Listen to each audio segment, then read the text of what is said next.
আজকের বাংলাদেশ, যেখানে দিনে ৫ বার আজান শোনা যায়, হাজার হাজার মসজিদ দেখা যায়, ঈদে সম্পূর্ণ দেশটাই বদলে যায়। একসময় এই ভূমি সম্পূর্ণ আলাদা ছিল। তখন এখানে ইসলাম ছিল না। মানুষ কিসে বিশ্বাস করত, সমাজ কেমন ছিল, কোন ধর্মের ইবাদত করত, কোন রবের ইবাদত করত, কেন কিছু মানুষ নতুন ধর্ম ইসলামকে গ্রহণ করলো, আর কিভাবে হাজার কিলোমিটার দূরের আরব থেকে ইসলাম বাংলার মাটিতে পৌঁছালো। এই গল্প শুধু ধর্মের নয়, এটা পুরো একটি সভ্যতা বদলে যাওয়ার গল্প। আজকে আমরা কথা বলবো ইসলাম আসার পূর্বে বাংলাদেশ কেমন ছিল, কার কার ইবাদত করা হতো, সেসব বিষয়। তবে প্রথমে আমরা শুরু করব ইসলাম আসার পরে বাংলাদেশ কেমন হয়েছে এবং কি কি পরিবর্তন হয়েছে সেসব বিষয় নিয়ে। ভিডিওর শেষ প্রান্তে আমরা জানবো ইসলাম আসার আগে দেশটি কেমন ছিল।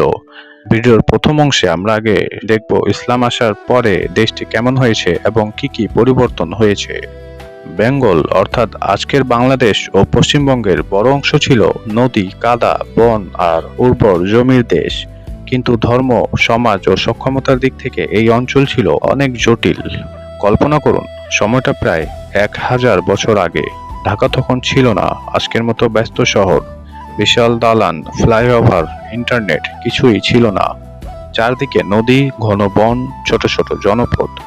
মানুষ কৃষি করত, মাছ ধরত, নদীপথে ব্যবসা করত।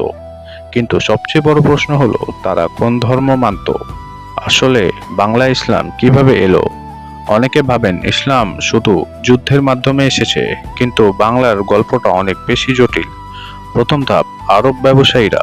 আরব ট্রেডার ৭ম থেকে ১০ম শতক থেকেই বঙ্গোপসাগর অঞ্চলে ব্যবসা করতে আসতো। চট্টগ্রাম ও উপকূলীয় এলাকায় তারা বাণিজ্য করত। তারা শুধু পণ্য আনেনি, নিয়ে এসেছিল নতুন ভাষা, নতুন সংস্কৃতি এবং ইসলামী বিশ্বাস। কিছু জায়গায় ছোট মুসলিম বসতি তৈরি শুরু করে।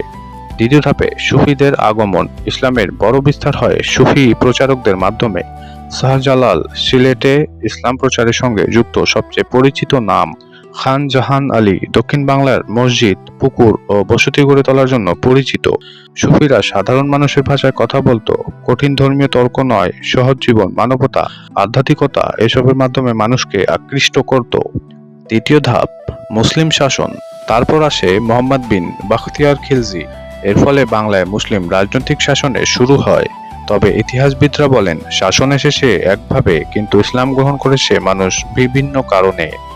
সুফিদের প্রভাব, সামাজিক সমতা পাওয়ার আকাঙ্ক্ষা, রাজনৈতিক পরিবর্তন, বাণিজ্যিক যোগাযোগ। ইসলাম আসার পর কি কি পরিবর্তন হলো? স্থাপত্য বদলে যায়, মসজিদ, খানকা, মাদ্রাসা তৈরি হয়। সবচেয়ে বিখ্যাত উদাহরণ সাইড গম্বুজ মসজিদ। ভাষা বদলায়, বাংলায় আরবি ও ফার্সি শব্দ ঢুকে পড়ে, যেমন দুনিয়া, হিসাব, খবর, আদালত, বাজার। এগুলো সবই আরবি ও ফার্সি শব্দ ছিল। সমাজে পরিবর্তন, অনেক নিম্নবর্গের মানুষ নতুন সামাজিক পরিচয় পায়। গ্রাম অঞ্চলে নতুন বসতি ও কৃষক সম্প্রসারণ হয়, বিশেষ করে পূর্ব বাংলায়। সংস্কৃতির মিশ্রণ, বাংলায় সংস্কৃতি পুরোপুরি বদলে যায়নি, বরং মিশে গেছে। লোক সংস্কৃতি প্লাস ইসলামী প্রভাব, নতুন বাঙালি মুসলিম পরিচয় তৈরি হয়। আজ যে বাংলাদেশে মসজিদে আজান শোনা যায়, লাখো মানুষ ঈদ উদযাপন করে, একই সময় এই ভূখণ্ড একদম ভিন্ন ছিল। তখন এখানে ইসলাম ছিল না। বাংলায় ইসলাম একদিনে আসেনি, এটা ছিল শত শত বছরের পরিবর্তনের গল্প। ব্যবসায়ী, সুফি, শাসক, সাধারণ মানুষ সবাই মিলে বদলে দিয়েছে এই ভূখণ্ডকে। আর সেই পরিবর্তনের ফল আজকের বাংলাদেশ। চলুন এবার জেনে নেই ইসলাম আসার আগে বাংলা কেমন ছিল। বেঙ্গল অর্থাৎ আজকের বাংলাদেশ ও পশ্চিমবঙ্গের বড় অংশ ছিল নদী, কাদা, বন আর উর্বর জমির দেশ। কিন্তু ধর্ম, সমাজ ও সক্ষমতা দিক থেকে এই অঞ্চল ছিল অনেক জটিল। কল্পনা করুন, সময়টা প্রায় ১,০০০ বছর আগে। ঢাকা তখন ছিল না আজকের মতো ব্যস্ত শহর। বিশাল দালান, ফ্লাইওভার, ইন্টারনেট কিছুই ছিল না। চারদিকে নদী, ঘন বন, ছোট ছোট জনপদ। মানুষ কৃষি করত, মাছ ধরত, নদীপথে ব্যবসা করত। কিন্তু সবচেয়ে বড় প্রশ্ন হলো, তারা কোন ধর্ম মানত? প্রথমে কথা বলবো পালা এম্পায়ারের ব্যাপারে, যেটাকে আমরা অনেকে বৌদ্ধ বাংলার যুগ বলে থাকি। অনেক বছর ধরে বাংলায় শক্তিশালী ছিল পালা এম্পায়ার। এই শাসন আমলে বাংলা ছিল বৌদ্ধ শিক্ষার বড় কেন্দ্র। বিশাল শিক্ষা প্রতিষ্ঠান তৈরি হয়েছিল। সোমাপুরা মহাবিহারা ছিল বিশ্বের অন্যতম বড় বৌদ্ধবিহার। দূর দূরান্ত থেকে শিক্ষার্থীরা আসতো জ্ঞান অর্জনের জন্য। কিন্তু একটা জিনিস বুঝতে হবে, সব মানুষ সমান ছিল না। ক্ষমতা ছিল রাজা, জমিদার ও উচ্চ শ্রেণীর হাতে। এরপর আসে হিন্দু শাসনের প্রভাব, পরে সেনা ডিনাস্টি ক্ষমতায় আসে। এই সময় হিন্দু ধর্মীয় প্রভাব অনেক বাড়ে। মন্দির, ব্রাহ্মণিক প্রথা ও সামাজিক শ্রেণীবিভাগ শক্তিশালী হয়। সমাজ ভাগ হয়ে যায় বিভিন্ন শ্রেণীতে। উচ্চবর্ণ বেশি ক্ষমতা রাখত, নিম্নবর্ণ কম সুযোগ ও কম ক্ষমতা। গ্রামীণ মানুষ অনেক সময় ক্ষমতা থেকে দূরেই থাকতো। ইতিহাসবিদদের মতে বাংলার বহু সাধারণ মানুষ নিজেদের সামাজিক অবস্থান নিয়ে অসন্তুষ্ট ছিল। এই জায়গাটি পরে ইসলামের বিস্তারে গুরুত্বপূর্ণ ভূমিকা রাখতে পারে। অর্থনীতি কেমন ছিল?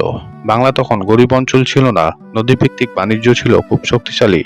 ধান, কাপড়, মশলা, মাছ এসব নিয়ে ব্যবসা হতো। বঙ্গোপসাগর দিয়ে বাইরের ব্যবসায়ীরাও আসতো। বাংলা ছিল এক ধরনের নদীর সাম্রাজ্য। কিন্তু সমস্যা ছিল রাজনৈতিক সংঘর্ষ, সামাজিক বৈষম্য, প্রত্যন্ত এলাকায় প্রশাসনের দুর্বলতা, ধর্মীয় বিভাজন। এমন এক সময় বাংলার উপকূলে দেখা যেতে শুরু করে নতুন কিছু মানুষ, আরব বণিক।